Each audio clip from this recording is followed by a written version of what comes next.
हसीणा ग्राम बड़ धरणर डकायत। जगतसिंहपुर जिला कुजंग थाना हसीणा ग्रामर 16 नंबर ठारे रात्र 9 घटिका समय एक बाइक मुंडरे हेलमेट पिंधा दुई दुर्बृत्त डॉक्टर अध्यापक देवी प्रसाद मिश्र घरे पशि एक धारुआ खंडा साहाय्य देवी प्रसाद हाथ को हाणी तांको बहुठारु सुना अलंकार सह नगद टंका लुटि नैथिबा अभियोग होईछि। श्वशुर बोहू को गोटे घरर कोठरी रखी आगपटे लॉक करी तांको घरे लागिथिबा सीसीटीवी रो हार्ड डिस्क को नहीं दुर्बृत्त माने फेरार हो जाइथिबा जणा पड़िछि। गुरुतर आहत होइथिबा देवी प्रसाद को परिवार लोके कुजंग गोष्ठी स्वास्थ्य केन्द्र में भर्ती करी प्राथमिक चिकित्सा करथिबा बेले खबर पाई कुजंग थाना पुलिस घटनास्थल में पहुंची घटनार तदंत चलाइथिबा बेले जगतसिंहपुर जिला आरक्षी अधीक्षक पी.आर. राहुल पहुंची घटनार अनुसंधान चलाइथिबा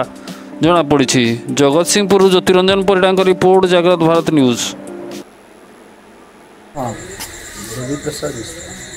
कौन घर घर कौन हसीना कौन है घटना? 8टा आज रात 8:40 मध्य घर बसती दुई जन लोक फसी आसे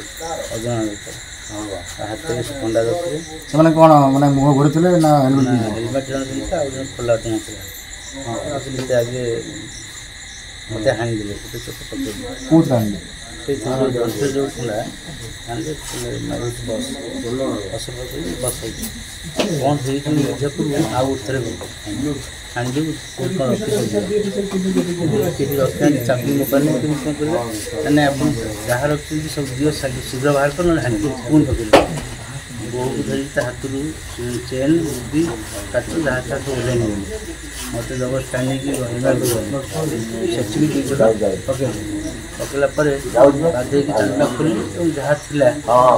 तुम्हें देख लियो ना बाहर कर जहाँ थी देली पूरा केते 40,000 टंका बोहर दुटा चेन 4टा मुदी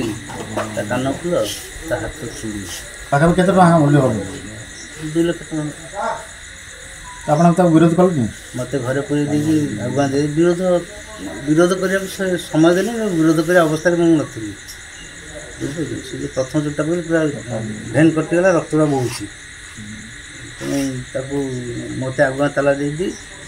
पलि आसे बहु कौन धमका धमकी करते बहु गोड़ा धरला सब बहु यात्रा देदेला कबाटा बजी पलि मो मोबाइल नहीं आम